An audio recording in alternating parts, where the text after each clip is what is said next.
네, 우리가 나눌 하나님의 말씀은 신약성경 처음에 있는 마태복음입니다. 마태복음 5장 13절부터 16절까지 말씀을 번갈아 가면서 교독하도록 하겠습니다. 마태복음 5장 13절부터 16절까지 말씀. 자, 제가 먼저 읽겠습니다. 너희는 세상의 소금이니 소금이 만일 그 맛을 잃으면 무엇으로 짜게 하리요? 후에는 아무 쓸데없어 다만 밖에 버려져 사람에게 밟힐 뿐이니라. 네, 여러분들이 읽어주시면 됩니다.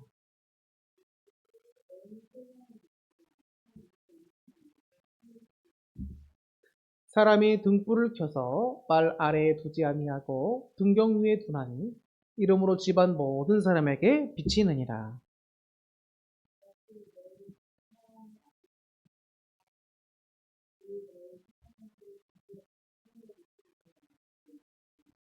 아멘.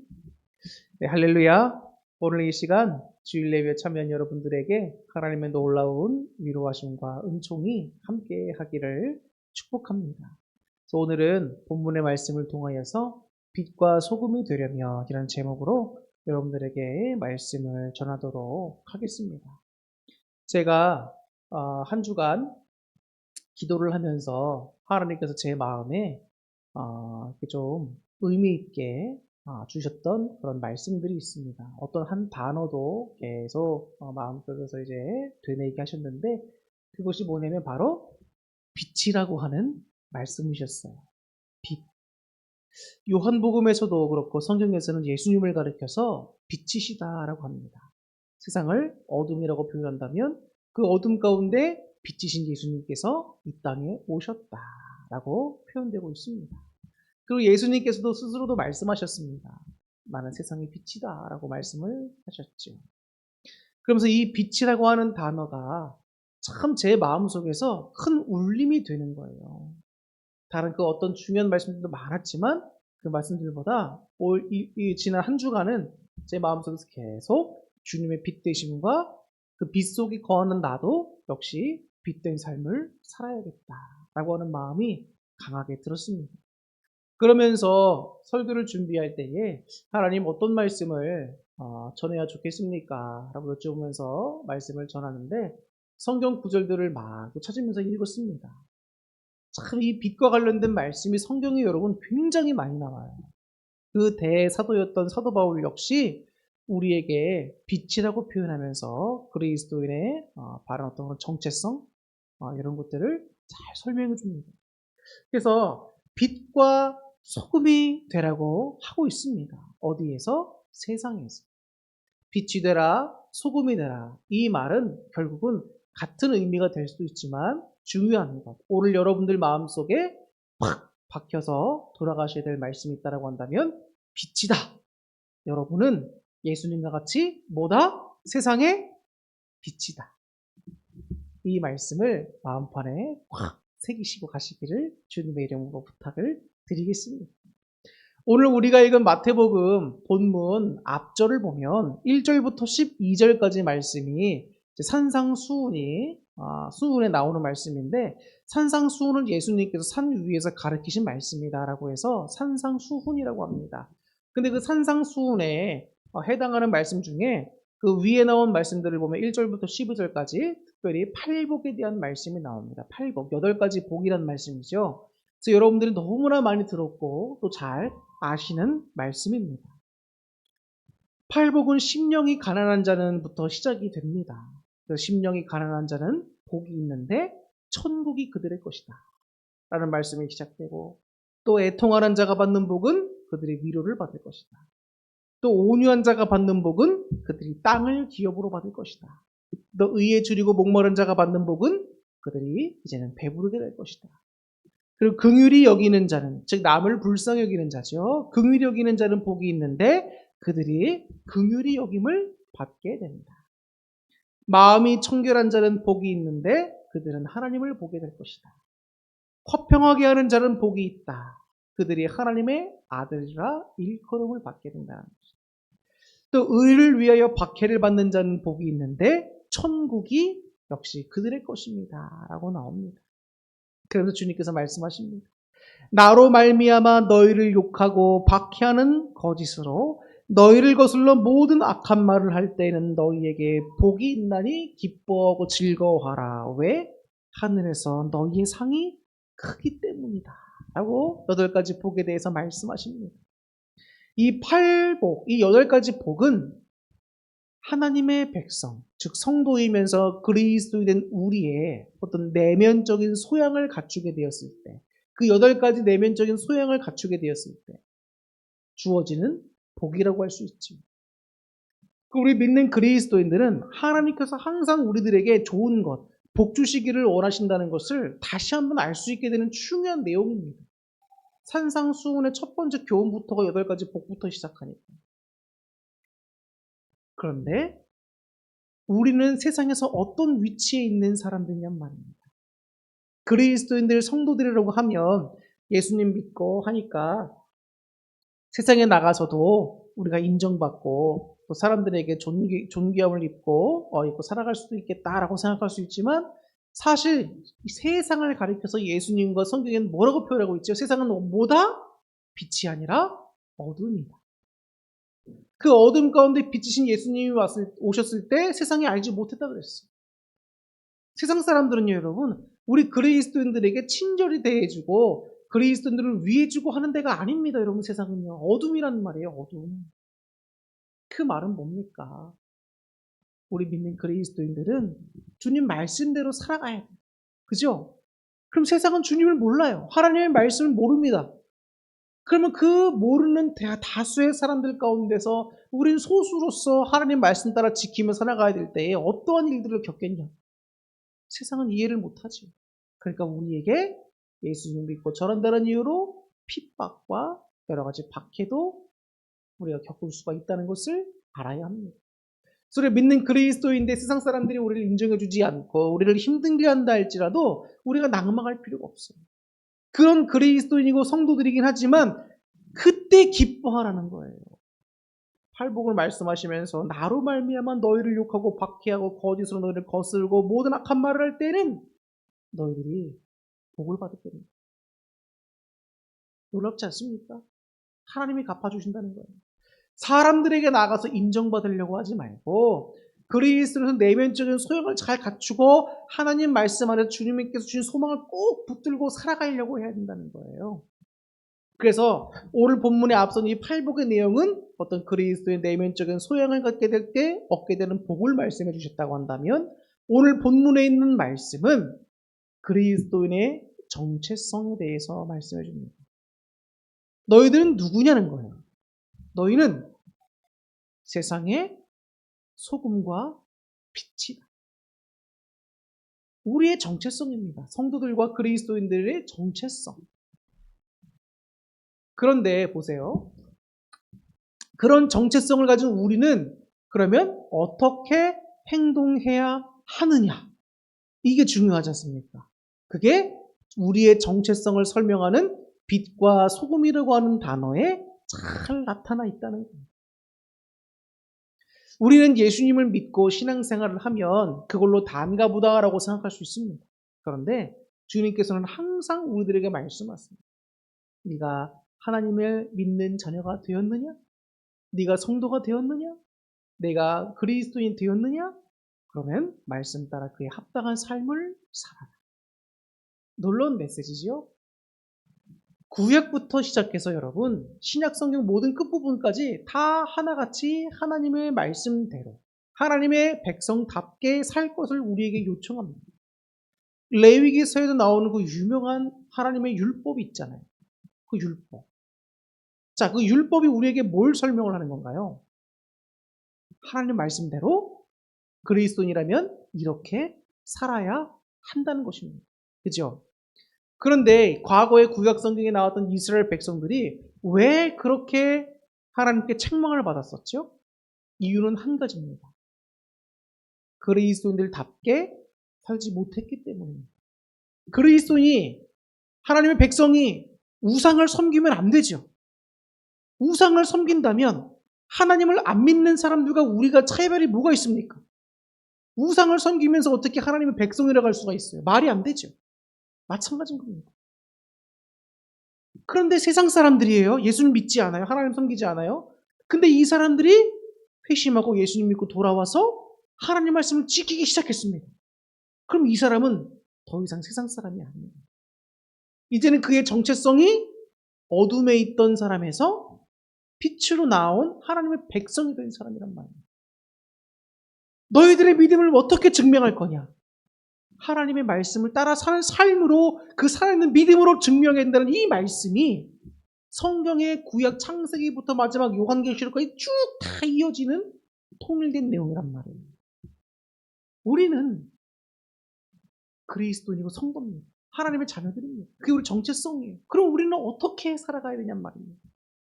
이 세상에서, 어두운 세상에서 소금의 역할을 감당하고 빛된 삶을 살아야 된다는 거예요. 세상에서 소금이 되라고 하는 말은 무슨 의미가 있는지를 또 우리가 살펴봐야 됩니다. 소금은 여러분 몇 가지 담당하는 기능들이 있고, 또 특별히 성경에서 소금이라고 하면 어떤 의미로 사용되는지 우리가 조금 한번 잠깐 살펴보겠습니다. 첫 번째, 소금은 여러분 사람의 생명을 유지시키는 기능을 합니다. 제가 군대 2001년도 군번인데 2001년도에 군대를 갔습니다. 그리고 점점 더워지는 가운데 자대 생활도 하고 하는데, 여러분 날씨가 더워지고 훈련을 받다 보면은 땀을 너무 많이 흘려요. 근데 그러다 보면은 조교가 앉으라고 그래요. 제자리에 앉아, 쉬어 하다가 통을 하나 갖고 옵니다. 그리고 거기에 소금이 담겨 있어요. 한 숟갈씩 입에다 푹푹 넣습니다. 이렇게 먹여주는 거죠. 소금을 왜 먹여줄까요? 훈련하고 더워서 땀을 많이 흘리면 염분이 빠져나가잖아요. 근데 물론 지금 뭐 건강상 생각하고 여러 가지 생각한다면 그렇게 소금을 한 숟갈씩 입에 넣어주는 거는 사실 권장되지 않는 방법입니다. 근데 군대에서는 그렇게 했었어요, 과거에. 근데 이 소금이 생명을 유지시켜주는 기능을 한단 말이에요. 그렇게 땀 빼고 힘들어가지고 기력이 없다가도 훈련 받다가 소금 한 숟갈 딱 먹으면 염분이 보충이 되니까 힘이 또 납니다. 신기하더라고요. 여러분, 우리가 운동을 하고 등산을 하더라도 여러분, 특별히 여름에 등산하시는 분들도 이온 음료 같은 거 많이 갖고 다니시잖아요. 1시간 이상 운동을 할 때는, 등산뿐만 아니라 모든 운동을 1시간 이상 할 때는 물로서는 이제 감당이 안 됩니다. 왜냐면 염분도 빠져나가고 뭐 필요한 이런 것들이 막 빠져나가기 때문에 수분도 빠르게 보충해야 되고 하기 때문에 보통 1시간 이상 운동하거나 할 때는 이온 음료를 사람들이 많이 먹습니다. 전문가들도 그렇게 추천을 해주고요. 근데 그 이유가 뭐냔 말이에요. 소금들이 하는 역할이 있다는 거예요. 물, 불, 그다음에 곡식, 외복 등과 같이 소금은 우리 삶을 유지하는 데 반드시 필수적인 겁니다. 여러분들 오늘도 아침 드시고 오셨죠? 못 드신 분들도 계시겠지만 우리가 하루 3끼 음식은 꼭 먹습니다. 근데 그 먹는 음식마다 여러분 소금이 안 들어간 것이 없어요. 소금이 다 들어갑니다. 따라서 본문은 소금으로서 이제 삶을 사는 그리스도인들의 진정한 제자가 뭐냐? 이 소금과 같이 복음을 전하는 삶을 또 우리가 살아야 된다는 거예요. 복음은 뭐죠? 생명이잖아요. 복음은 생명입니다, 여러분. 우리가 믿는 그리스도인으로서 소금과 빛의 역할로서 생에서 어떻게 살아가야 되겠냐고요. 첫 번째는 여러분, 복음을 전하는 삶을 살아야 돼요. 빛을 전하는 삶. 그래서 어둠 가운데인 사람들을 빛 대신 예수님께로 인도하는 삶을 우리가 감당해야 되는 거예요. 그렇기 때문에 교회에서 전도합시다, 전도합시다 날마다 외치는 겁니다. 두 번째, 소금은 여러분 방부제 역할을 합니다. 방부제 역할을 합니다. 그래서 생선에다가 여러분 소금을 막 뿌리잖아요. 생선 같은 게 금방 상하고 하니까 소금 같은 걸 막 뿌립니다. 그래서 소금은 생선이라든지 고기를 보존하는 데 사용돼요. 그 우리가 소금이라고 합니다. 세상에서 여러분 우리 그리스도인들이 없으면 세상은 더욱더 부패하고 썩어간다는 거예요. 그 말은 뭐죠? 여러 가지 부정부패와 악한 일들이 더 많아진다는 거예요. 그렇기 때문에 어떻게 보면 우리 교회와 우리 믿는 성도들은 이 세상의 마지막 선의 보루라고 할 수 있습니다.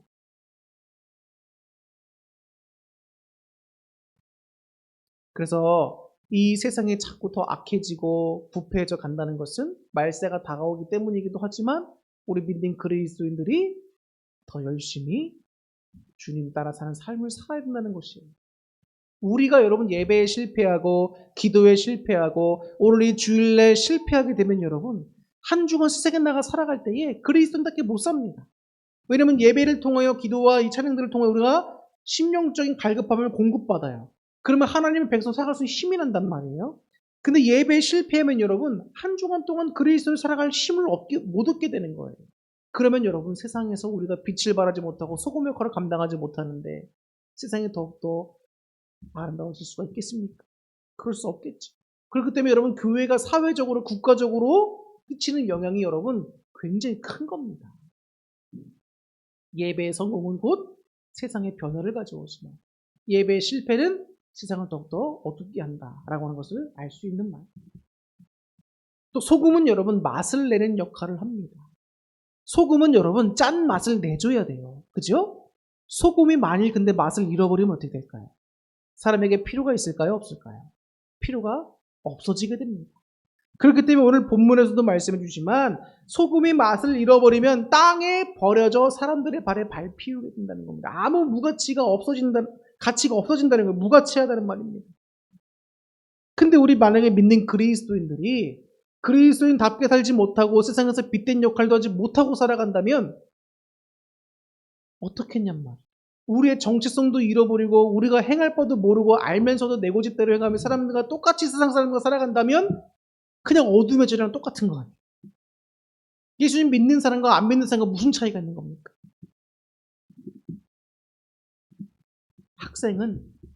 학생이라는 신분과 정체성을 갖고 있기 때문에 공부를 해야 하는 거예요. 부모는 부모라고 하는 정체성을 갖고 있기 때문에 자녀를 돌보고 가정을 지켜야 하는 거예요. 목사도 목사라는 정체성이 있기 때문에 그에 합당한 일들을 하죠. 마찬가지입니다. 우리 모두는 하나님의 백성이라는 정체성을 갖고 있기 때문에 소금으로서 맛을 내는 역할을 빛을 발하는 일들을 해야 한다는 겁니다. 그러면 소금을 맛을 내고 빛을 감당하는 그리스도인의 삶은 어떤 모습으로 나타나야 되겠냔 말이에요. 도덕적인 선을 행하는 것뿐만 아니라 사리 분별에 맞는 행동들로 하나님께 영광을 올려드릴 수 있어야 합니다. 운전을 하다 보면 참 마음이 욱할 때가 많습니다. 운전을 하다 보면 정말 위험한 상황들이 많이 있잖아요. 근데 내가 스스로 아무리 잘한다고 하더라도 상대방이 운전을 이상하게 하면 사고가 날 수 있고 또 나 자신뿐만 아니라 우리 가족들 소중한 자녀들까지 다 다칠 수 있는 또 재산적인 피해까지 입힐 수 있는 민감한 문제들이란 말이에요. 그리고 운전을 하다 보면 사람들의 성격이 보입니다. 운전하면 사람들의 성격이 보여요. 그렇기 때문에 운전을 탁 하는데 앞에서 갑자기 어떤 차가 갑자기 날카롭게 팍 갑자기 끼어들어오고 막 저러면 안 되는데 막 불법을 행하면서 이리저리 피해가고 하는 거 딱 보면 아, 저 사람은 저런 성격의 사람이구나. 다 보인단 말이에요. 그렇기 때문에 운전하다 보면 기분 나빠질 때가 굉장히 많습니다. 그런데 그리스도인인데 기분 나쁘다고 여러분 막 욕하고 창문 내려서 막 손가락질하면서 막 이러고 막 그러면 되겠습니까? 좀 참아야죠. 뭐라도 좀 달라야죠. 그렇지 않습니까? 뭐라도 달라야 돼요. 제가 과거에 초등학교 모태신앙인데 저는 초등학교 때부터 주일학교에서 항상 빛과 소금 역할을 감당해야 한다 이런 말씀 많이 듣다 보니까 나름대로 그럼 내가 예수 믿는 자녀로서 어떻게 해야 빛과 소금된 역할을 감당할 수 있을까 고민하다가 제가 처음으로 하기 시작한 것이 뭐였냐면 욕을 하지 않기였어요. 욕하지 말기. 여러분 초등학교 들어가기 전부터 여러분 유치원 학생들이 뭘부터 제일 먼저 배우는지 아십니까? 옛날엔 욕부터 배웠어요. 나갔다 오면 막 욕부터 막 배워갖고 옵니다. 그래서 엄마가 아빠가 야 너 그런 말 어디서 배웠냐 이런 말 하면서 막 듣고 다녔어요. 욕이 자연스럽습니다. 일상생활 욕은 자연스러워요. 또 그런 말도 있잖아요. 남자들끼리는 욕으로 시작해서 욕으로 끝난다 대화가. 근데 저는 그건 대화가 아니라고 생각해요. 존중과 배려가 없는 거지. 제가 초등학교 이제 저학년 때까지는 욕을 참 잘했습니다. 근데 그러다가 초등학교 고학년 되면서부터는 이제 조금 철이 들기 시작한 거죠. 그래서 내가 하나님의 백성을 욕하지 말아야겠다. 라고 생각을 하면서 이제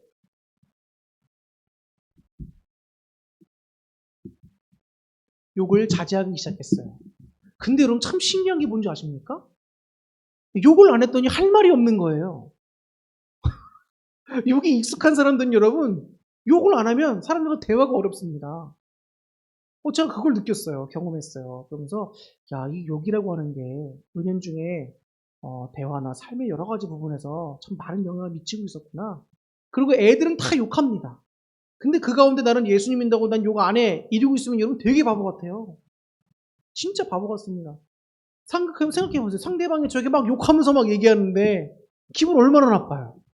또 애들이니까 얼마나 장난하겠습니까? 그래서 저는 그리스도인하고 싸우지도 않고 욕도 안 하고 하면 해라 이러고 있으니까 그럼 마음이 얼마나 답답하겠냐. 근데 제가 그때 하여튼 마음을 다잡게 먹고 욕을 안 하겠다 계속 결심해서 안 했어요. 근데 그게 습관이 되고 익숙해지다 보니까 욕하는 게 싫어져요. 욕을 안 하게 되더라고요. 참 신기합니다. 저는 그게 제 의지와 힘이 아니라고 생각해요. 어른이 돼서 의지를 갖고 하는 건 할 수 있습니다. 근데 아이들이 여러분, 초등학생이 그 욕을 다 하고 있는 그 판에서 욕을 안 한다? 그리스도니까 내가 안 한다? 힘들어도 욕을 먹고 내가 좀 감당의 부분이 있어 내가 안 하겠다? 이거 여러분 대단한 거예요. 저를 칭찬하는 게 아니라 하나님이 하신 거죠. 거룩의 훈련을 하나님이 시키시는 거죠. 애들답게. 중학교, 고등학교 가고 성인이 되면 여러분 욕을 더 해요. 세상에 나가면. 근데 여러분 뭔가 다른 게 있어야 되잖아요. 그렇지 않습니까? 세상 사람들은 하나님께 나서 기도 안 하죠. 근데 우리 기도하잖아요. 또 다른 모습 보이는 거고. 세상에 나가서 내가 조금이라도 상대방에게 친절을 베푸는 것도 선을 행하고 하나님께 영광을 돌릴 수 있는 일이지. 우리가 하여튼 믿는 자들이라면 여러분 세상에 나가 착하게 살아야 돼요. 뭔가 좀 다른 모습을 보여줘야 돼요. 야, 교회 다니는 놈이나 안 다니는 놈은 똑같네? 이런 말 들으면 하나님의 영광을 가리우게 되는 일입니다. 전 너무나 안타까운 일들이 있죠. 세상에서 교회를 막 이제 비판하고 하는 말들이 많습니다. 근데 그런 말을 들으면서 무조건 기분 나쁘기보다는 우리들의 모습을 좀 살펴볼 필요도 있는 겁니다. 왜 세상에선 교회를, 목회자의 성도를 향해서 비판할까? 우리가 빛과 소금 되는 사명을 살지 못해서 그래요. 성도인데 저게 성도가 맞나? 목사인데 저게 목사가 맞나? 참 많은 것을 시사해 줍니다. 우리에게.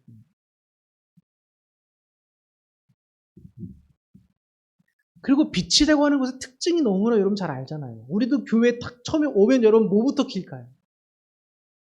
불부터 킵니다. 밝은 빛. 꼭 필요하고. 어둠에 있는 사람들을 빛 대신 예수님께로 돌아오게 할 때 여러분 뭐가 보여야 가죠. 어두운 밤 가운데 뭐가 빛이 있어야 가지. 근데 예수님이 빛이라는 거예요. 우리는 그 빛을 반사해서 세상에 비치는 사람들이라는 겁니다. 우리 스스로는 여러분 죄인 된 사람들이기 때문에 스스로 빛을 발할 수 없어요. 예수님을 믿고 의로워진 우리들이 주님 말씀 따라 행할 때 주님의 빛이 우리에게 반사되어서 세상 사람들에게 비춰지는 거예요. 그러니까 사람들이 우리의 모습을 보고 하나님이 계시는구나. 교회가 선한 거구나. 알게 되는 거예요. 그럼 사람들이 그 모습을 보고 그 매력을 보고 주님께 나오는 거지. 근데 그런 맛을 다 잊어버린다면, 빛을 잃어버린다면 교회가 무슨 쓸모가 있고 목사와 성도가 무슨 의미가 있고 이렇게 강대상에서 하나님 말씀을 전하는 이유가 뭐가 필요가 있겠습니까? 그냥 내 교양 쌓으려고 좀 있어 보이니까 교회에서 거룩한 척 해보고 이런 모습 좋으니까 아닙니다, 여러분. 그리스도인이 되면 구원받은 자답게 구원의 반열에 속한 자답게 구원을 향해 가는 자답게 행동해야 되는 거예요. 기뻐하고 즐거워. 하나님 말씀 따라 사는 삶을 여러분 기뻐하고 즐거워하시기 바랍니다. 교회에 오면 말씀이 좀 길어지긴 하지만 이제 곧 마칠 겁니다. 근데 여러분 보세요. 교회에 오면 우리가 기도하고 하나님 말씀 듣고 하잖아요. 근데 여러분 기도를 왜 해야 될까요? 기도. 왜 해야 될까요? 기도는 여러분 내 소원만 들어주세요라고 하나님께 기도를 드리는 도구가 아닙니다. 기도는 뭐가 돼야 될까요?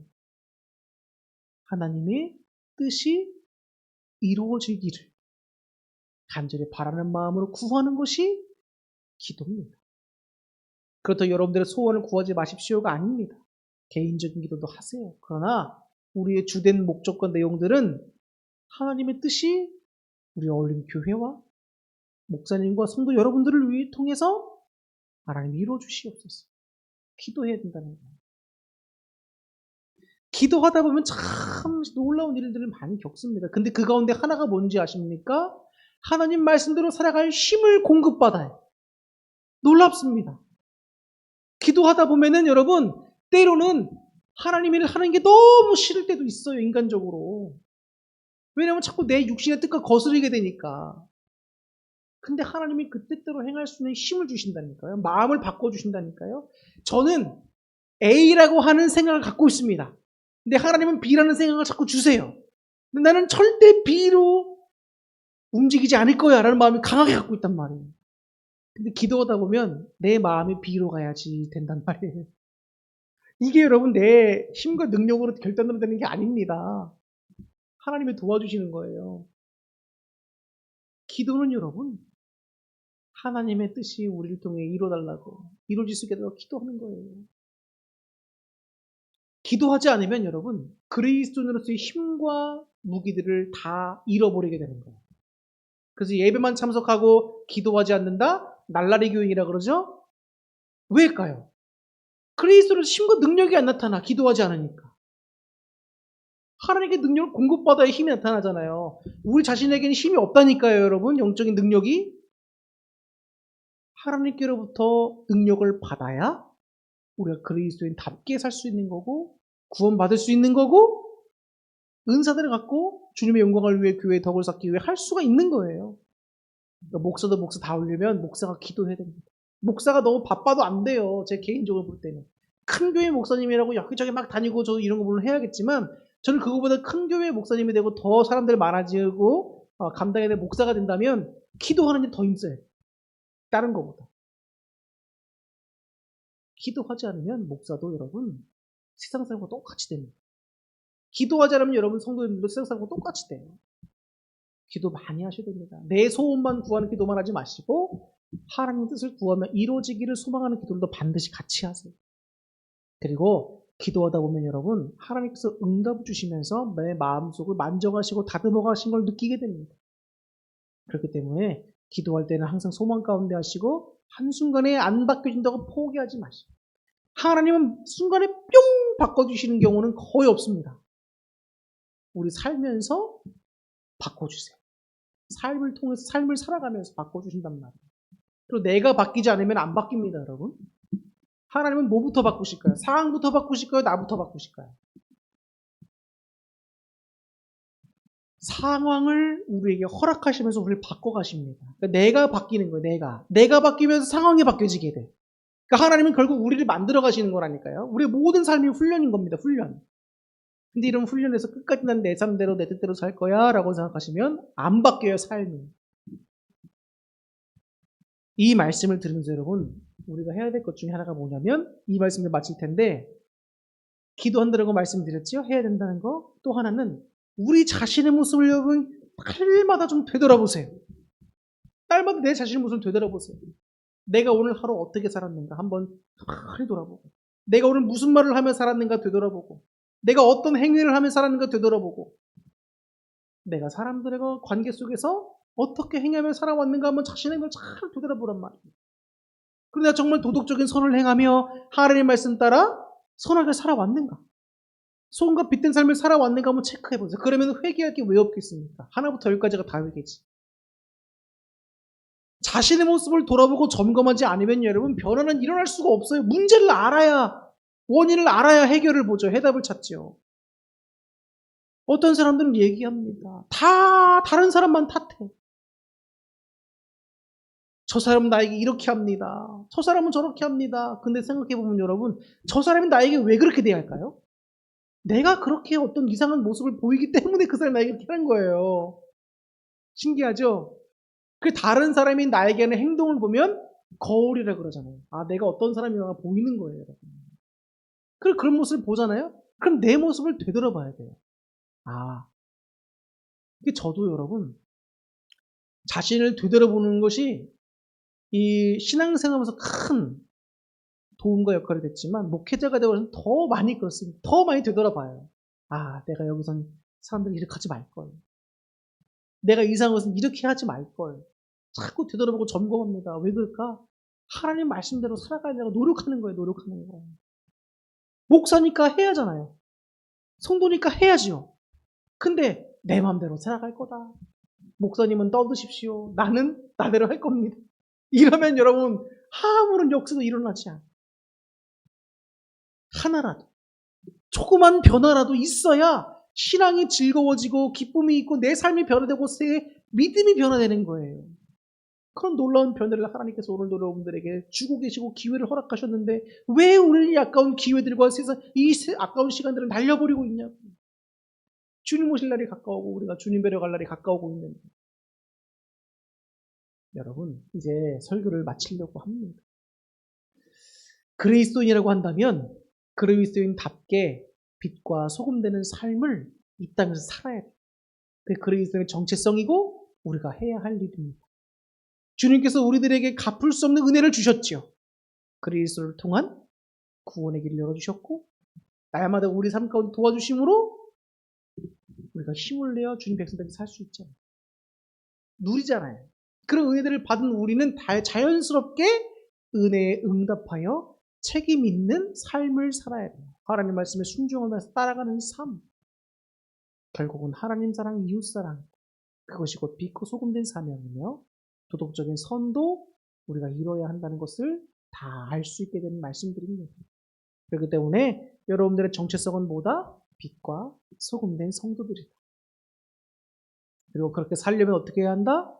기도해야 하고 영적 능력 공급받아야 하고 자신의 모습을 늘 좀 점검해 봐야 됩니다. 그리고 사람들이 나에게 이렇게 행동할 때는 아, 내가 정말 자신의 모습을 돌아보고 변화될 때가 된 거구나 이렇게 생각하시면서 하나님 말씀에 비추어 자신의 모습을 점검하고 빛과 소금의 사명을 감당하는 삶을 살아 많은 식물을 주께 인도하고 하나님께 영광을 올려드리고 여러분 또 복 받는 삶을 살 수 있기를 주님의 이름으로 축원합니다. 기도하겠습니다.